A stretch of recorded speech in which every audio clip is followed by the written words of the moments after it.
Make sure to hit that like button and subscribe. So the cases are made it back together. The case bolts are put in at 8 foot-pounds of torque. We're going to put the gear selector back in. It should run straight through.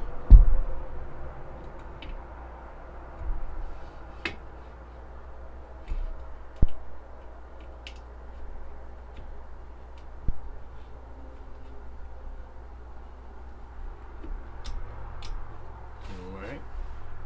That's going to come out the other side.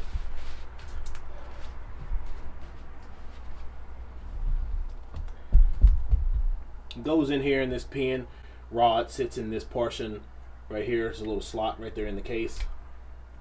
Pin holds it in. As you switch gears, it shifts up and down. It allows the transmission to turn.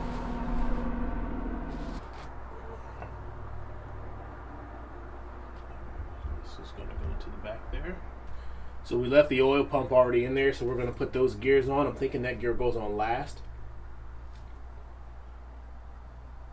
The counterbalance gear is right here, and we need to put that in timing with the other gear.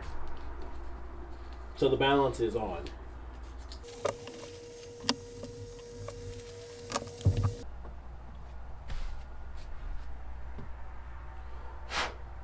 So on here we're going to put this spacer that goes on. Gotta keep these small little square keys. It's gonna go in right there.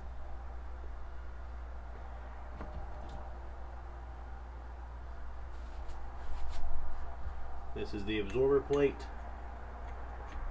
It's gonna go on next.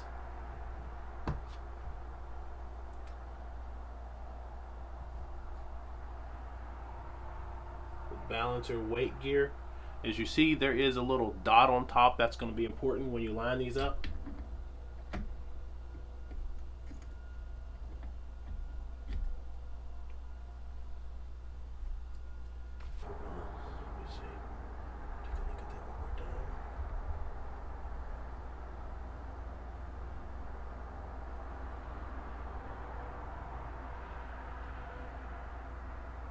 Actually needs to go on this way.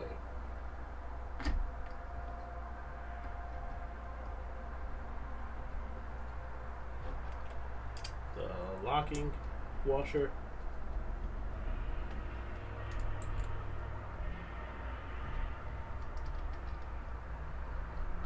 And then right there.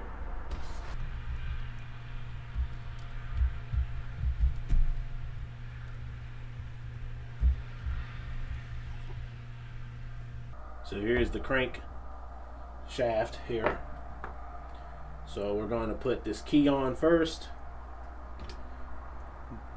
This is the timing chain pulley. It's beveled on one side and not on the other one. It's going to have bevel down.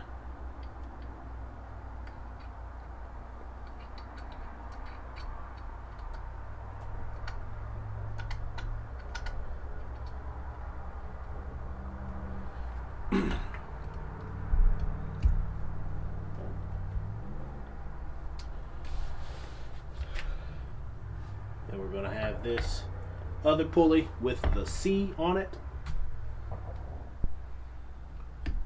I understand it's going to be important to line these two dots up that I want you talking about.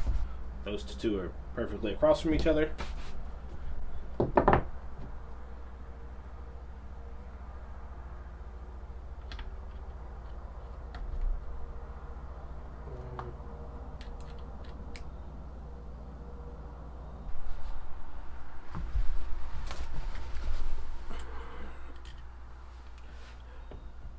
Got those gears on. This washer.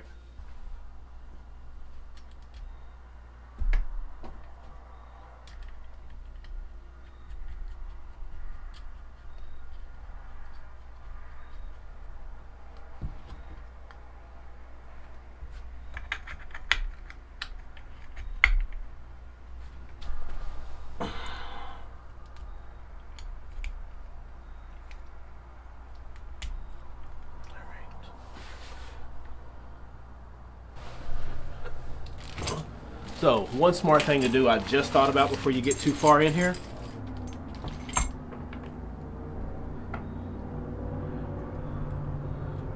We gotta get the timing chain on underneath that. So, we're gonna pause the video, get that back on, because you've already seen how to take this apart, and we'll continue this video a little bit later. Alright everyone, the video is moving along. So, we did take that little screen out down there, as you see. It is the screen to catch particles and material from the oil pump. Cleaned it out with the air hose. I have the counterbalance gear put back in, the oil pump gear put back in, the crank gear put back in, the timing chain and the slide all back in. So, as far as it goes, we'll continue this video in a bit, but we're going to get the clutch basket and the clutches put back in. We're going to put the rubber weight into the rear, and I think that's about it on this side. We're going to flip it over and then get the starter worked on. So let's get some of these parts reconnected. So we have the counterbalance gear put back in. I did change locations because you only have one back. So counterbalance, crank, oil, pump. So we're going to get all these torqued down really quick. This bolt here goes to 41 foot-pounds. What I'm going to do is use this aluminum nail to keep the gears from having any kind of crunching or any issues with that, and it's going to kind of bind those up, and I'm going to put this down to 41 foot-pounds.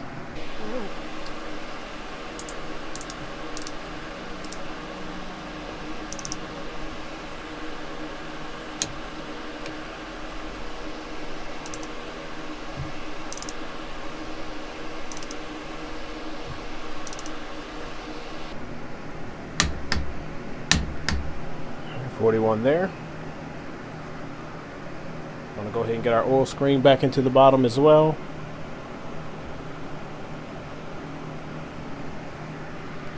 This bolt here will be down to 59 foot-pounds.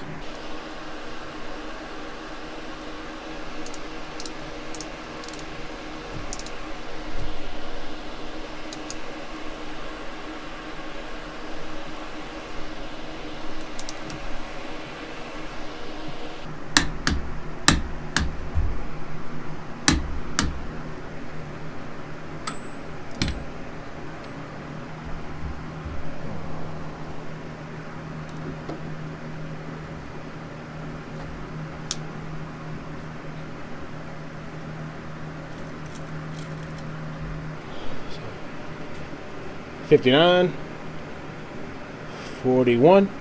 So these are torqued down on our well. Make sure you put your cam chain slider there. I'm going to have to put the one in on the other side as well. Everything is already reassembled and reinstalled. Now we just got to get the clutch basket back on and get it torqued down the spec as well.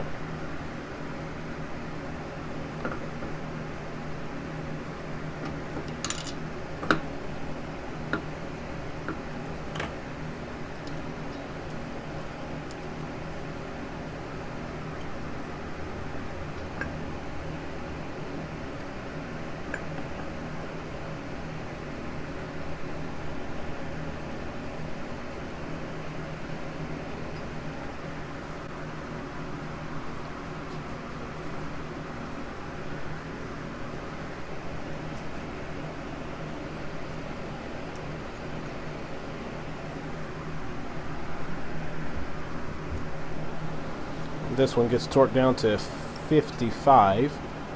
Yeah, but what we're going to do is put a couple of these clutch plates on. See, I don't know if my mind's working right, maybe not. No, I won't be able to hold with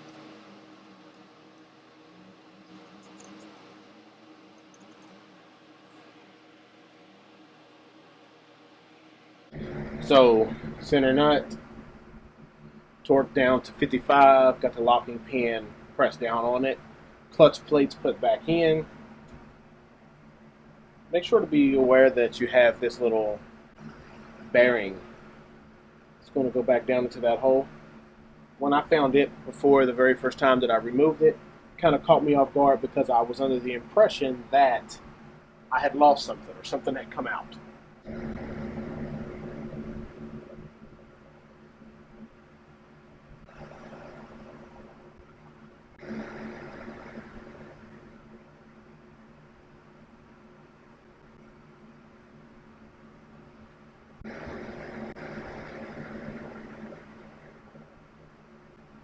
So we got that small push rod put back in there. We have to line that up since it has the... Let's just take it back out. That might make it easier. Put it up into the hole, hold it.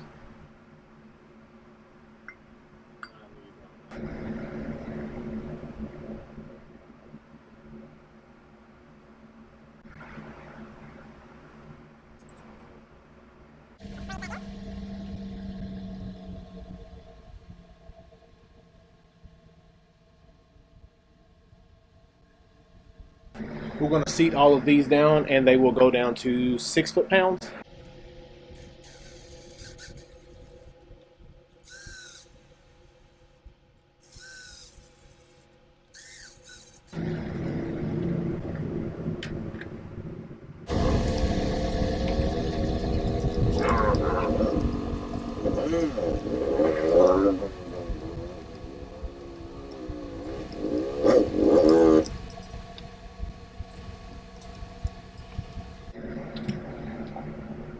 So the push pin adjustment screw is right here.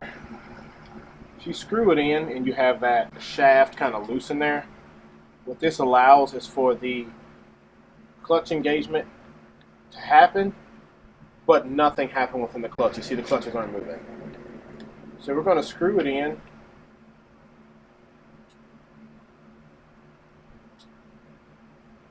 Until when your clutch is actually pulled, there's actual engagement.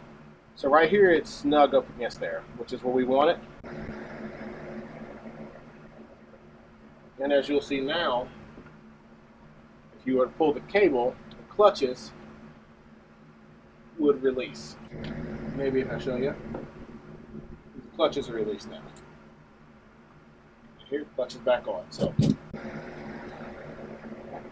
it's the locking screw that goes onto the front, keeps the center from moving, and goes down to 6, just like the others.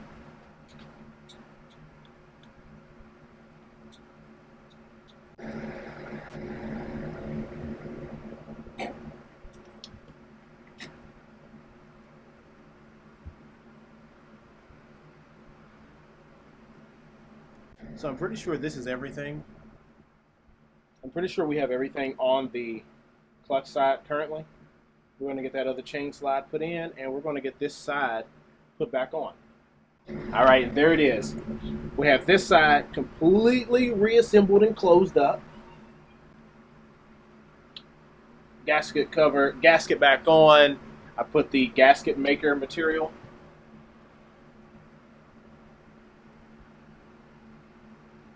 Maximum oil resistance on both sides of the gasket. Close them down, and I torque these down to about 8 foot-pounds. All these bolts right here, 1, 2, 3, 4, 5, around the whole outside. Now we have this side done. We're going to switch over. I'm going to run down the seam where the gasket maker is, clean up some of that extra off, and we're going to run down to the other side. We're going to run down to the other side and put the starter cover side on. This is the end.